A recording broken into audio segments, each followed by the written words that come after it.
प्रकार के बहुत से लोग हैं जो गांव-गांव जाकर के लोगों को ये समझाने का प्रयास कर रहे हैं कि होली का त्यौहार नहीं मनाना चाहिए, क्योंकि होली के त्यौहार में एक बहुजन समाज की महिला को जलाया जाता है। बहुजनों के अपमान का त्यौहार होली है। लेकिन क्या आपको पता है कि जो बहुजन समाज अभी कुछ साल पहले बड़े ही गर्व से होली मनाता था, उस बहुजन समाज को आखिर क्या हो गया कि होली का बहिष्कार करना शुरू कर दिया है।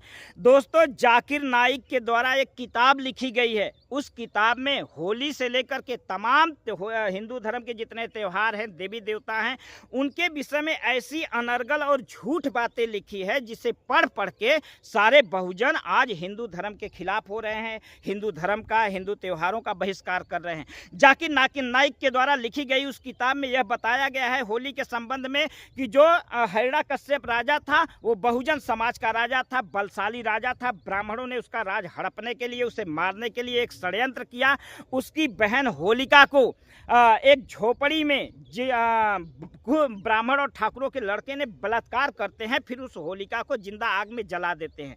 फिर हिरण्यकश्यप को जब पता चलता है तो उन बलात्कारियों को पकड़ता है और उसके माथे पर अबीर लिख देता है। जो सुबह हम अबीर लगाते हैं, जाकिर नाइक ने लिखा कि हाँ, उसी अपमान का बदला लेने के लिए हिरण्यकश्यप ने उनके मुंह पर अबीर लिखा, माथे पर अबीर लिखा और मुंह पर कालिक पोत कर ढोल नगाड़े के साथ पूरे नगर में घुमाया। उसी का हमें त्योहार बना दिया कि ये लोग आगे चल करके त्योहार बनाए। जाकिर नाइक ने ऐसा लिखा है। जो जो इस कहानी को पढ़ता है उसे गुस्सा आता है और वह होली का बहिष्कार कर देता है। और जाकिर नाइक ने सिर्फ इतना ही नहीं लिखा, जाकिर नाइक ने दुर्गा जी के संबंध में भी लिखा है कि दुर्गा जी एक वेश्या की कन्या थी।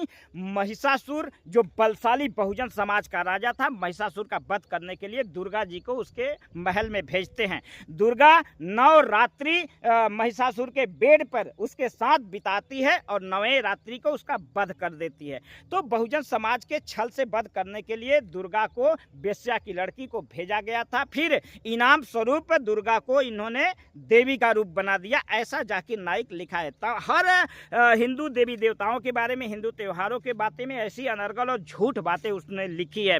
और जो जो इस बात को पढ़ता है, जाकिर नाइक के इस किताब को पढ़ता है, वह हिंदू धर्म छोड़ करके, हिंदू त्योहारों को छोड़ करके बल्कि उसका अपमान करने शुरू कर देता है। दोस्तों, सिर्फ मुस्लिम संगठन ही नहीं इसमें लगे हैं, दलितों के बहुत से नेता हैं जो मुस्लिम संगठनों के साथ मिल करके बहुजनों के अंदर इस प्रकार के नफरत, इस प्रकार के भ्रम फैलाने में आज भी लगे हैं। वो चाहते हैं कि हमारी शासन सत्ता के लिए जब तक यहाँ आपस में फूट रहेगी, आपस में लड़ाई भिड़ाई रहेगी, तब तक उनकी कुर्सी बरकरार रहेगी। तो हम ऐसे नीच घटिया किस्म के नेताओं से मैं पूछना चाहता हूँ कि ये जातियों को आपस में लड़ा कर, भिड़ा कर कब तक तुम अपनी कुर्सी पर राज करते रहोगे। दोस्तों, सभी बहुजनों से कहना चाहते हैं, अगर तुम अपने आप को महिषासुर या हिरण्यकश्यप का वंशज मानते हो तो भैया हिरण्यकश्यप के पूर्वजों को तो देख लो।